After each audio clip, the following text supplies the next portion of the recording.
the Blues Brothers were getting the band back together.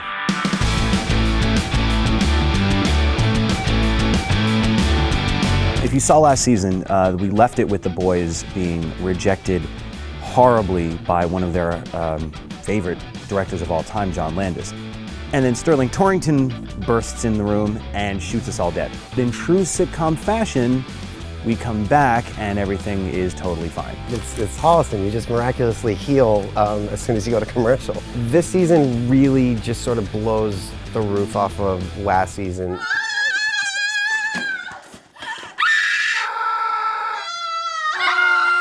I think the fans are going to be really happy with season 2. It's funny, it's gory. Definitely pushing the envelope in certain areas. Maybe Adam more than anyone. An animated episode. We have a found footage episode. There's just no boundaries. Wait a minute, this would never be in a sitcom, so let's do it. And the cool thing about season 2 is our main cast, they all know their characters so well that we can just go and just have fun for themselves and for the audience. Like, they've been introduced, so now it's what happens next. Joe's actually becoming more ambitious this season. I get the bright idea of going, well, why don't we do a found footage film? It's cheap and we can get it out in theaters in Halloween, just like Paranormal Activity. I think if anything, Joe is even more determined to get us to where we want to be, which is Hollywood making movies than ever before. We definitely see a much more serious side to Laura. I mean, she's still quirky and has her moments, and she still is who she is, but you definitely see what's important to her, what really makes her tick. A lot of the season deals with my character getting back into dating, which does not really work out all that well. The best way I can describe Corri in the second season is a train wreck. Yeah!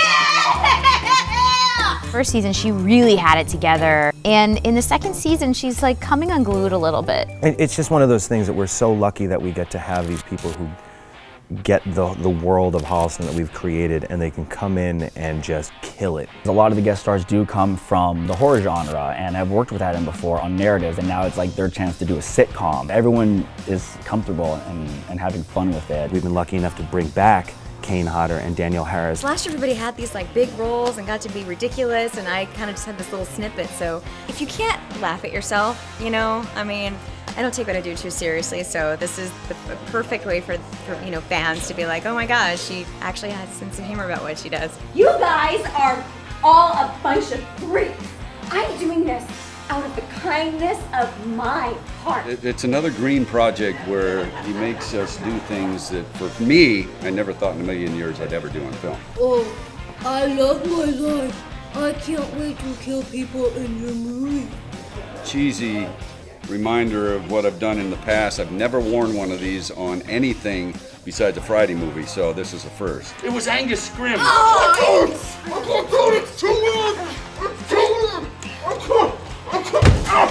This is the Jamie Lloyd clown costume from Halloween 4. 25 years later, I still fit in it. Is that weird? No, not really.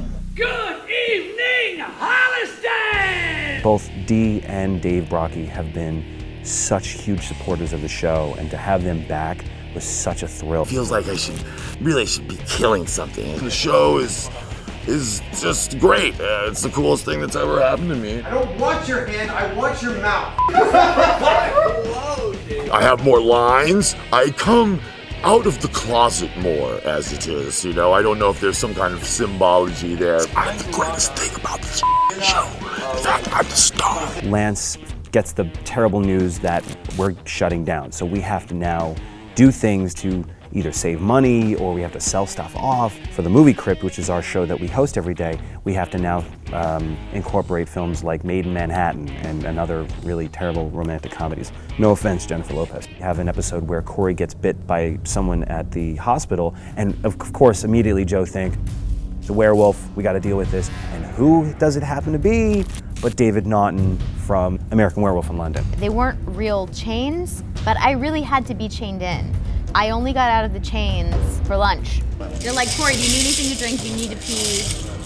And I'm like, why? And they're like, well, probably gonna be chained to a chair for the next 12 to 14 hours. Real life people. My feet barely touched the ground, so I couldn't push it. So I had to use my entire upper body to make this recliner shake back and forth. I'm changing now! I really have to pee! Oh my gosh, she's transforming!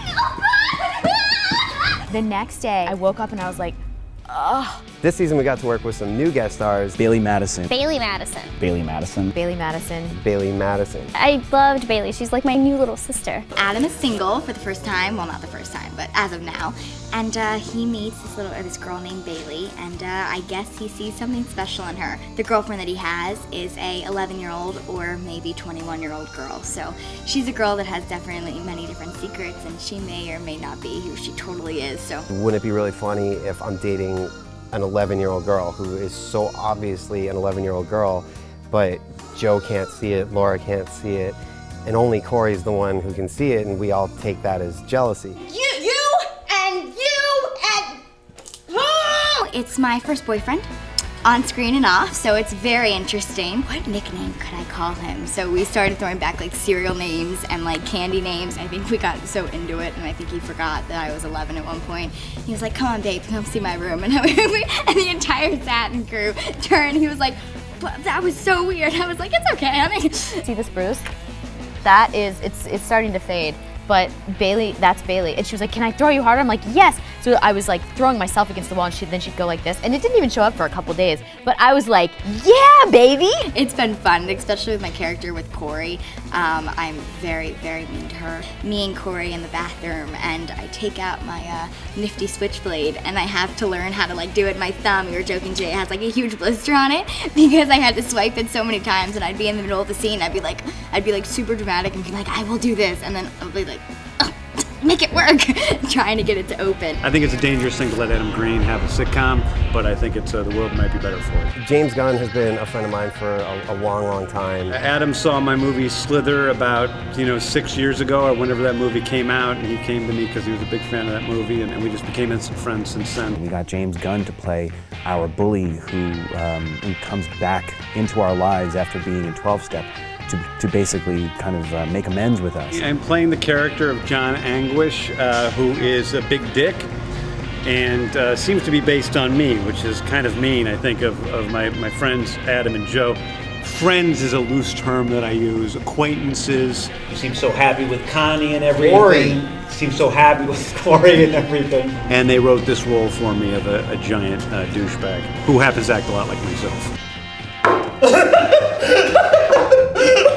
I'm gonna love to see the fan response to just all these guest stars and the fact that they're all kind of playing against type. You just never know what's gonna happen. It's the next level. It sounds so cliche, but like every day we just can't stop laughing, and just by looking at each other and sort of knowing what the other one is thinking. When the season finale ends, I think people are really gonna be floored.